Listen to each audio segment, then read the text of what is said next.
And does Victor Cruz?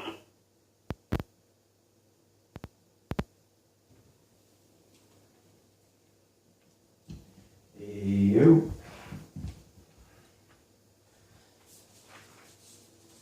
Oh. All right. So, just want to tell a little story, if I can. Here's a little story I'd like to tell about three bad brothers you know so well. No, just a story about me. So, I moved here a couple months ago to Philly. And I used to live down the shore. But, it wasn't a real place where I used to live. It's just a shore town, real seasonal. So I wanted to move somewhere. I wanted to try city life, progressive people, culture. Just thought I'd fit in a lot better, vegetarian food. But I really had no job lined up. I cashed in all my chips and just came and rented an awesome apartment in this awesome, trendy little neighborhood. So I didn't really know what to expect, but I was super psyched. I'm talking hipsters, dog parks, Whole Foods, Trader Joe's, super psyched. And then I went on a few Tinder dates. Momentum ceased. Like a broken down subway car. Woo. All enthusiasm completely gone. Like never before have I felt so completely useless. I had nothing, just nothing to offer these city girls. Just so vanilla, like no tattoos, no piercings. Like they look at me and they're like, why would I be interested in you? And I couldn't put up a fight. It's not like I had anything to argue. So I went on a date the first week I was here. I actually had this girl lined up before I even moved here. And so I go on a date. The first fucking week I'm here, and the girl tells me to meet her at some bar in Fishtown. Northern Liberties, like Fishtown area, So I go to this bar, and I knew I was in trouble as soon as I walked in the place. Mind you, like I'm 41 years old. I'm not much of a drinker. I'm not into drugs. Again, no tattoos. Like I still buy Pearl Jam albums on the day they come out. So I didn't really fit in amongst these people in this bar. And so I go to the bar, and she hadn't arrived yet. And so I know I don't fit in. Like no matter how many pairs of skinny jeans I buy, like I'm just not gonna fit in. With these people. I'm just not fooling anyone. And then what's more is like my Jedi mind tricks don't work on these girls. I've learned. It's just I don't know. Like I want to say they're too sophisticated. I don't even know if it's that. It's just they're accustomed to a different breed of guy hitting on them. So like I just have nothing. I'm coming at them from an angle they're not familiar with, and it doesn't appeal to them. Like my slightly sexist jokes fall short of the mark, given the fact that they're completely offended by them. These mindlessly PC millennials, and that's right. I date younger women. So fucking shoot me. I date younger women. We all date younger women. Because it beats the alternative by a wide margin.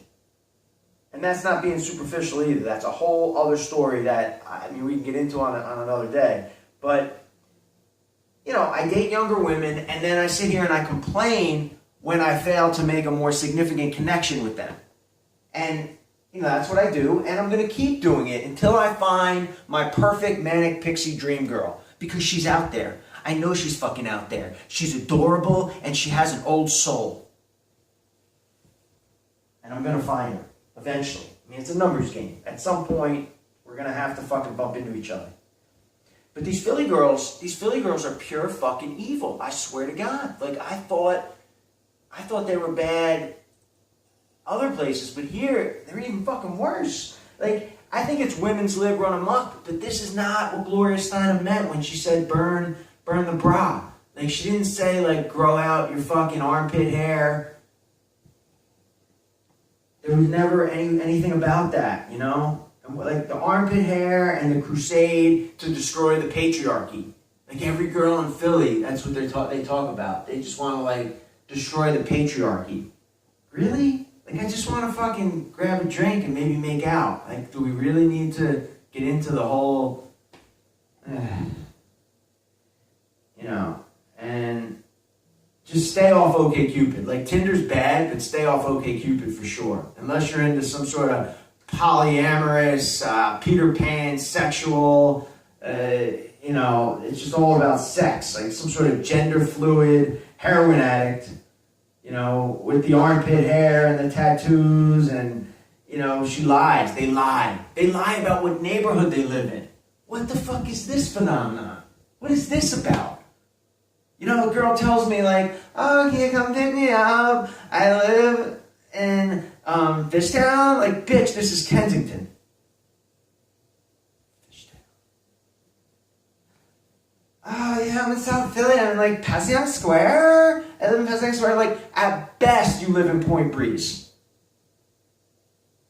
Just take the subway out and come grab me. I'm like near a Rittenhouse. Like, this is Camden. Like, this address is definitely Camden. So, I don't know. Like, I guess that's just the neighborhood they want to believe they live in. I get that. But, they don't need to lie about it. But that's what they do. They lie. They lie about everything. And, forget about dating. Like, if I can't walk to you, like, there's no dating. Like, if you're not within a $7 Uber ride, like, we're not dating. That I'm down with. That's a Philly thing. Like, if you're not in the city, just don't talk to me. Like, sometimes I find girls online and they're like, yeah, I'm moving to the city. And then, like, no, are you here now? Because if you're not here now, you're dead to me. Like, I don't give a fuck. Like, when I first moved here, I had my Tinder search parameters as just 1 mile. I was convinced that I was going to find a girl, like, right in my neighborhood. I wanted everything within walking distance. I thought, it would be so super convenient. Again, I was super psyched.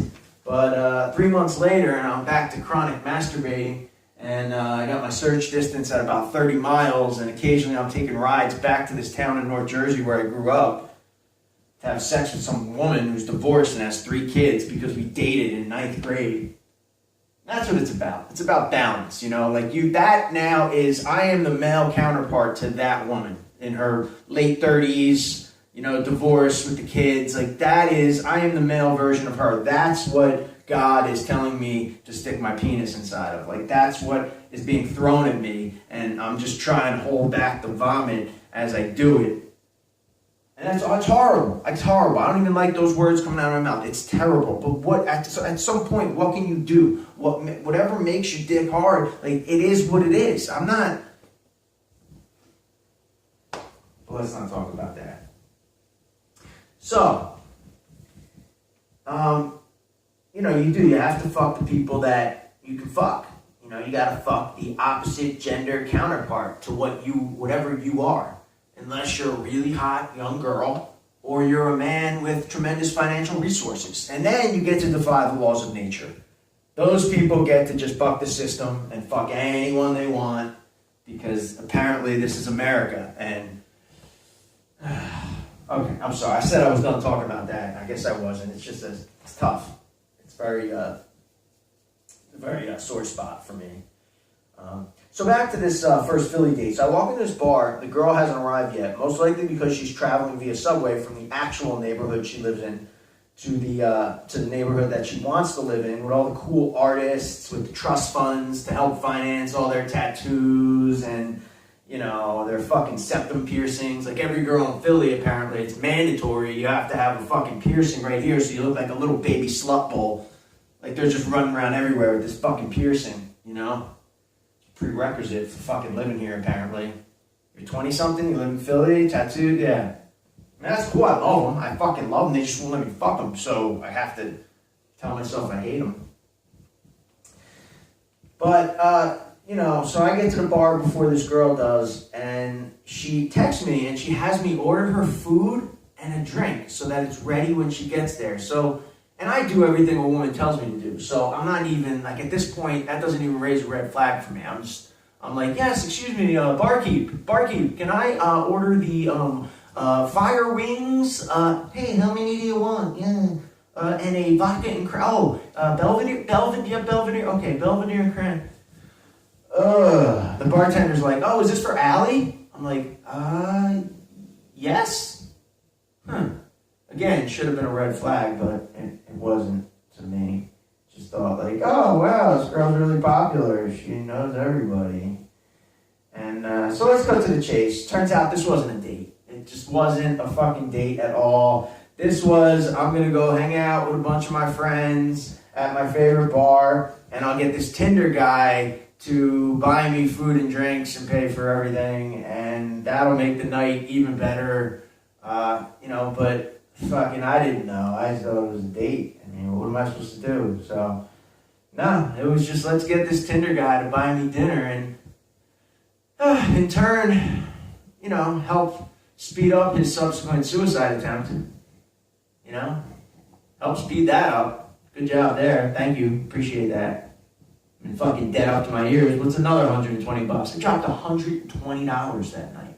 Like, how does that even happen? Like, I'm pretty sure I bought all of her friends at least one drink. I think even the bartender bought herself a drink and put it on my credit card. I'm pretty sure. But what was I going to do? Like, when I left and I'm sitting in my car before I pulled away, like, what was I going to do? Like, take my receipt and go back inside and ask for a manager? Like, I wasn't going to give them more material to fucking laugh at me. The whole place, I'm sure, had a fucking nice laugh at my expense. This fucking vanilla guy from Jersey just moved to fucking Philly and just bought everybody something in the fucking bar.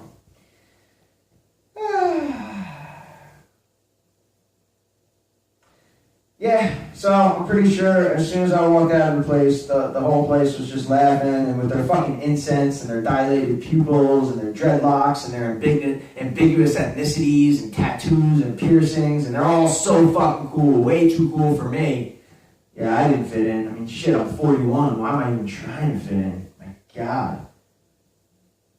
I should be at like a fucking Stone Temple Pilots tribute band fucking performance over it. I don't even know where.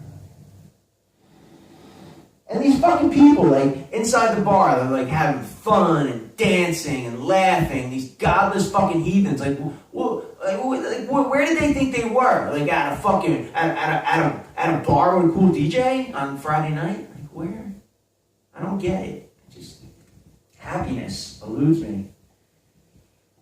So I fucking hated every one of them. I mean, the girl told me up front, like as soon as I got there, as soon as she was done eating her wings and she had her drink, she was like, so I typically don't like my dates to go more than about 45 minutes because I just feel like, I was like, what the fuck? Like, what is this? Some sort of job interview? Like she's laying down guidelines for what's about to happen, or I don't know. It was just weird, but like I don't date, so I didn't know. Like I have to go along with it. Like that's the thing. The guy always just has to go along because we don't know. Like whatever the fucking crazy girl says, like we have to go along with up until a certain point where then we have to try and pull our pride back and like, help me, secure our fucking integrity. But we don't know. Like when the pussy's out there, like here's the pussy, like oh the pussy, is that the pussy?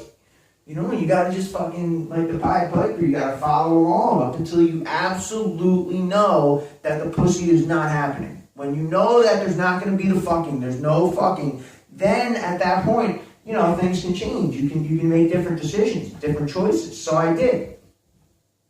It was a fucking disaster, and as soon as I got back home, I still wasn't sure. Like I actually texted the girl on my way home, and I was like, so did you want to maybe go out again? Maybe you could come down by me. We could go to one of my places. Like I thought maybe it was just a fish out of water scenario, and I still wasn't completely sure. I thought maybe if I got her out of her comfort zone and into my comfort zone, wherever the fuck that is, I haven't figured it out. But just out of her comfort zone, I thought maybe that would turn the tables and things would go better. So I did. I asked her out on a second date after what was probably the worst fucking first date in the history of dating. And yet I don't even have the sense, like I still asked her out on a second date and she did say no. She was just like flat out, no, I don't think so. I don't think that's going to work out. You already bought me my meal. And so she said no. So when I got home, I went on this girl's Facebook page just to see, to see what I could see, because I had two more Tinder dates lined up in Philly, so like I had to learn, I had to educate myself on what just happened. I don't want history to repeat itself. So I went on the girl's Facebook page and this is what I see. Her Facebook status update from earlier that night was, let me make sure I get this right. She said, when you wipe off your red lipstick before you leave the house, because you know you're going to be alone on the subway.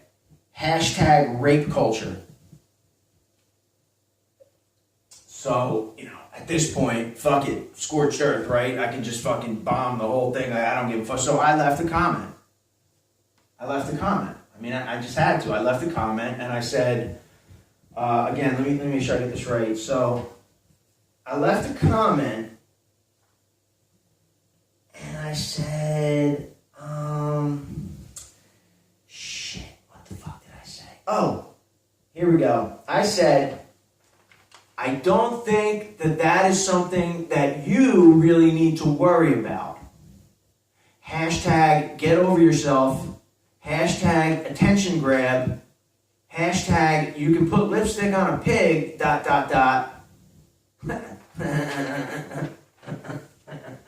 I mean, I think $120 is, like, I bought myself that laugh. I got to do that, but no, I'm just kidding. That actually didn't happen. No, I didn't. I was actually unfriended and blocked before I even got home. I don't know how they fucking know. They got like a sixth sense or something. Women, it's crazy. Yeah, so I didn't get to make that comment, but I did get onto her Facebook from my friends, and then I saw, but I couldn't. I did see that was her status update. That part was true, but I didn't get to see. But and I just was trying to, because I got another Tinder date lined up. Like, and this one, like the second one wasn't so bad. Like, actually, I did go on another Tinder date, and it wasn't that bad. It was still bad. I mean, I didn't get a second date. There was no fucking happened. But at least I had to drive a little further. That girl lived up in Manayunk.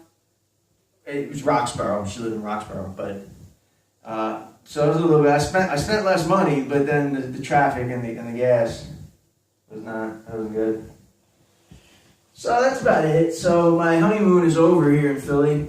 Things didn't really work out the way I had hoped, and I'm pretty much out of money. So this lease is gonna run out, and I'll be out of this apartment, and I probably will just go live with my parents in Florida in their active adult community, which is nice. I mean, I'm not gonna lie, it's gorgeous. There's hot tubs and stuff. There's a lot of like stuff floating in the fucking hot tub water because those older guys, they put a lot of liniment and things they put on their bodies and oils, and they don't shower that much, and their old skin, like sometimes it'll just be a piece of skin floating on top because they're literally decomposing. Like, it's just a bunch of old people in near boiling water, and I just see that their bodies are decomposing around me. But I feel better around those people, less self-conscious, but I digress. It's a whole other story for another day. So I'm just gonna end this now if I can.